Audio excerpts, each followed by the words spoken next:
Hello and welcome.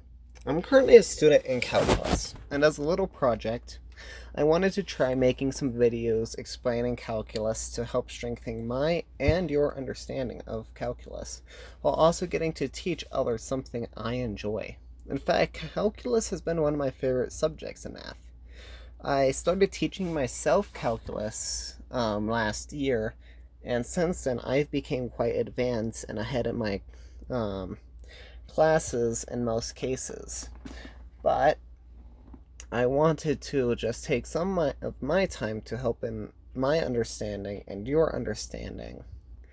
So, I wanted to start by making this introduction video, but I also wanted to introduce the idea of calculus, as you need a strong idea of calculus to really understand what you're doing and why you're doing it.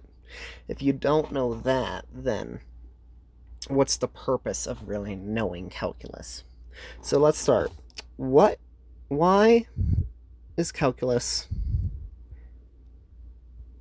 important?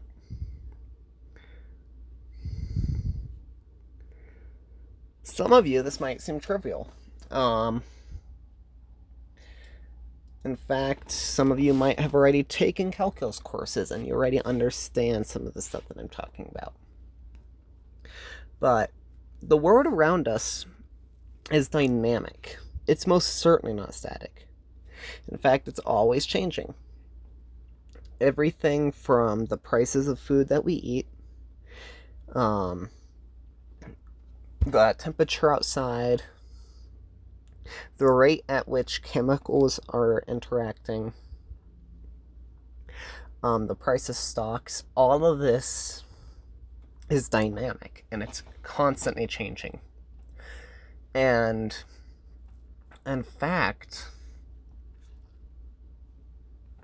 calculus is different from other maths because it's not static, it's dealing with change. Like algebra might ask, if f of x is equal to x squared plus 4, it might ask you what is going to be f of 3, and that would be 13. Or geometry. I'm just going to use a triangle since it's a very simple shape. It might ask you what is an area with a triangle with height 4 and base base 2, and that would be 1/2, 4 times by 2, and in that case it's just 4. But this isn't really dealing with change. Calculus, on the other hand, is very dynamic. You're going to be looking at how things change. For example, what if f of x is still x squared, but how is it changing? How is this changing at x is equal to 3? And that is one of the fundamental ideas of calculus. Change. And we're going to see that change is an incredible driving force of math. And in fact, you're going to need it a lot as you progress through college, or sometimes even some other classes that you're in. You will need to know the basics of calculus. For like this, the example of f of x is equal to x squared plus 4, I want to address the tangent line problem. What is the tangent line problem? Well, let me ask you another problem. Let's say we have a trig function. I know, they're very scary. They were at least very scary for me when I was doing them. And this is probably going to look like a baby drew it, but that's fine.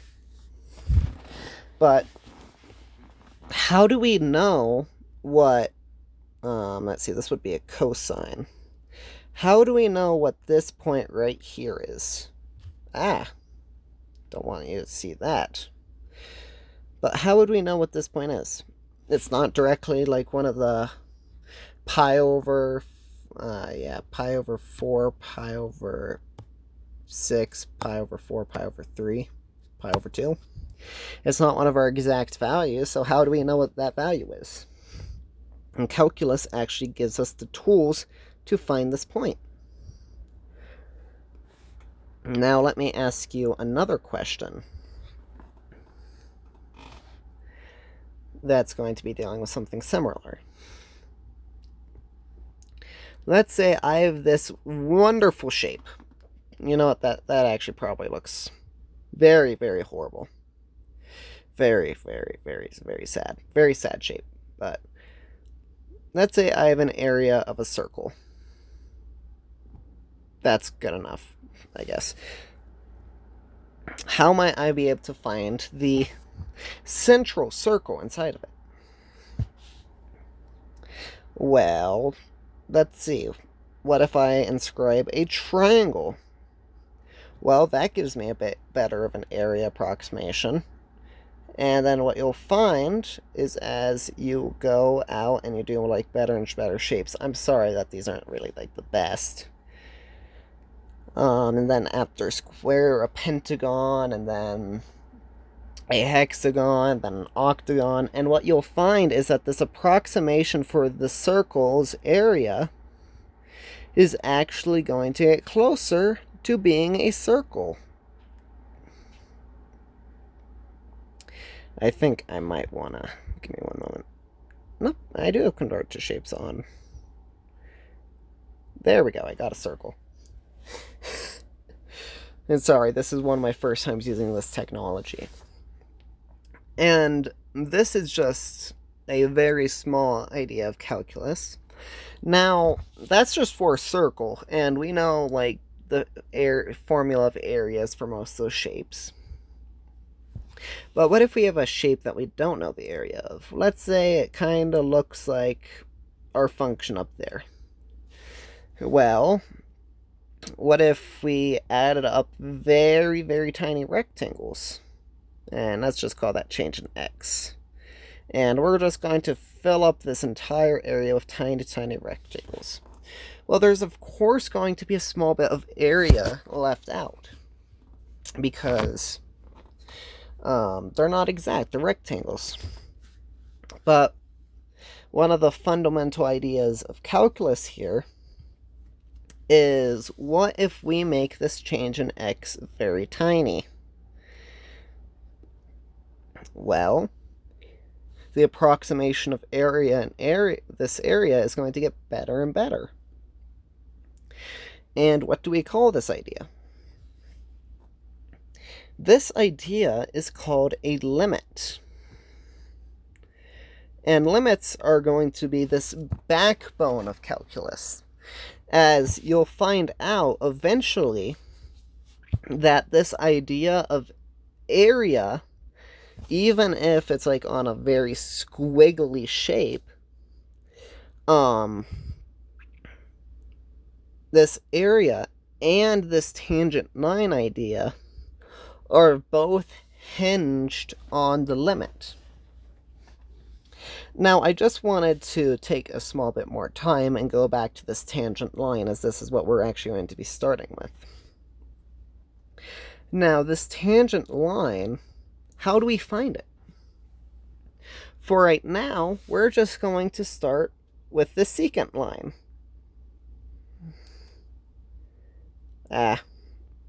Whenever technology does not want to work. Sure, let's just call that the secant line.